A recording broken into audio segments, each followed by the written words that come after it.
bon, je veux tout de même y adhérer de tout mon cœur, de tout mon esprit, de toute mon intelligence. Si je dois le croire parce qu'on me dit de le croire, alors je suis très malheureuse et je pense qu'il est malhonnête de mettre de côté les choses qui vous gênent. Quand j'ai découvert l'islam, il y a plus d'un quart de siècle, je l'ai découvert à travers des études. Je ne connaissais pas de musulmans. Je n'avais jamais mis les pieds dans un pays musulman. La première fois que je suis allée dans la terre d'islam, j'étais musulmane depuis 15 ans. Bon, j'avais donc aucun contact personnel qui puisse m'influencer.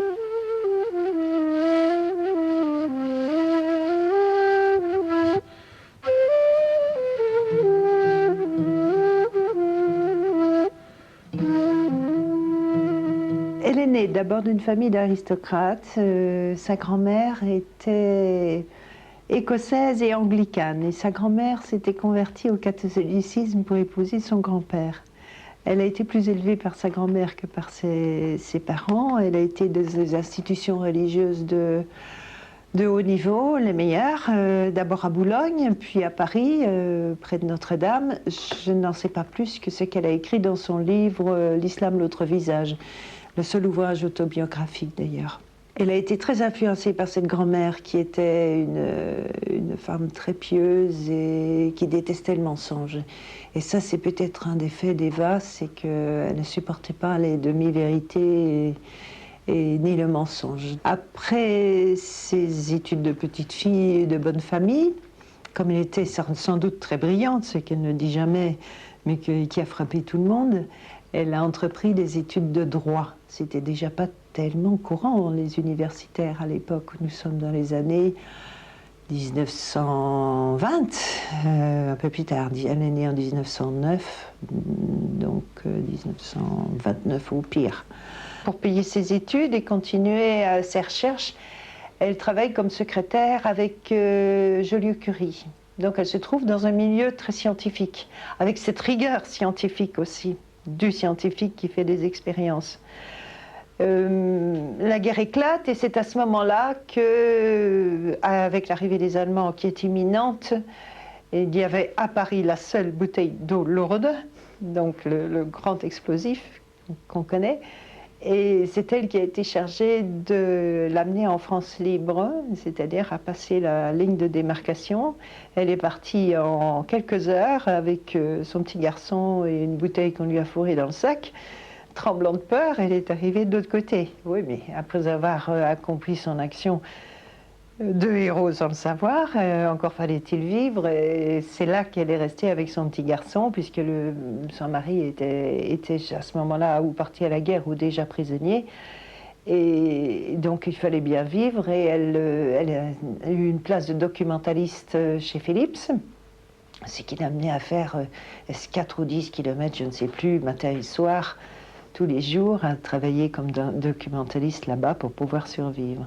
Fin de la guerre, elle revient de la France libre. Elle est à bout de force par les privations, par le travail, et décide à ce moment-là de faire une thèse de doctorat sur le symbolisme de Platon.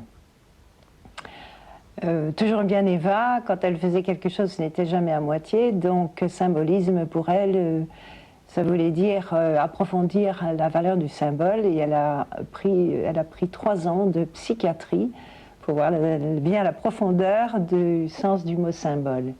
Et à ce moment, elle reçoit la visite d'un de ses amis, camarades de classe, qui est un Pakistanais, qui était aussi une personne de grande renommée, puisqu'il avait aidé Ali Jinnah à fonder le Pakistan.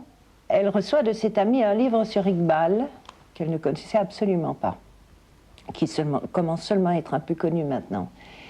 Et commence à lire ce livre et se rend compte que le livre est remarquablement important pour elle. Et il s'appelle « Reconstruire la pensée religieuse en islam ». J'aurais pu rester chrétienne qu'en n'étant pas très honnête, c'est-à-dire en mettant entre parenthèses tout ce qui me gênait. Vous voyez, quand j'ai découvert l'islam, je me suis dit qu'il serait honnête, que peut-être étais-je attirée par une autre tradition, parce que j'étais trop ignorante de la mienne. J'avais fait évidemment du catéchisme comme tout le monde, et puis bon, j'avais un peu laissé tomber, comme on dit, n'est-ce pas? Et donc j'avais besoin vraiment d'être au courant de ce qui se faisait au point de vue exégèse, au point de vue recherche, que j'étais un peu dépassée par tout cela. Et je me suis astreinte à faire 3 ans de théologie chrétienne et d'exégèse en grec sur les textes néo-testamentaires grecs avec un merveilleux professeur de Sorbonne qui était un pasteur protestant. Mais c'était la même chose, enfin je veux dire. Et donc, c'est vraiment, je crois, avec une conviction profonde que j'ai embrassé l'islam. Je n'aime pas le mot conversion. Vous savez que quand on embrasse l'islam, on n'abjure rien. Donc elle a vraiment fait sa voix, elle a cherché la vérité. Il y a une phrase que j'aime beaucoup, c'est un proverbe arabe qui dit non, c'est un proverbe écossais pour lui faire plaisir. Tiens, celui qui n'a pas eu son puits asséché ne peut pas connaître la valeur de l'eau. Et en fait, elle était un puits asséché. Là, je transcris dans une image qui ne lui appartient pas, mais que je lui donne volontiers. Elle était un puits asséché, et quand elle a trouvé l'eau, elle l'a tout de suite reconnue. Et bien sûr, elle l'a tout de suite bu. Elle n'aurait pas pu se satisfaire d'une tradition, quelle qu'elle soit, si belle et si prestigieuse qu'elle soit, qui fut un peu fermée ou exclusive. Elle n'a jamais avancé que quand elle avait des preuves à la fois rationnelles, scientifiques et d'autres cultures. Là, elle disait, ça, c'est stable. Et là-dessus, elle avançait. Et elle est avancée petit pas par petit pas, avec, c'est un mot que j'utilise souvent à son sujet, avec scrupule. Quand, malgré sa grande intelligence, elle était arrivée à une idée, elle la remettait encore sur le métier, elle la rediscutait. Tous les visiteurs qu'elle rencontrait, elle reposait la question, non pas avec angoisse, pas du tout, mais pour être vraiment très sûre de ne pas se fourvoyer, de ne pas prendre de liberté par rapport aux dogmes et aux lois.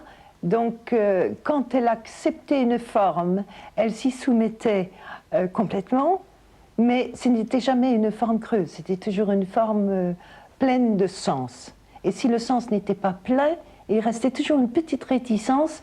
Il disait, ça s'éclairera peut-être, Inch'Allah, plus tard.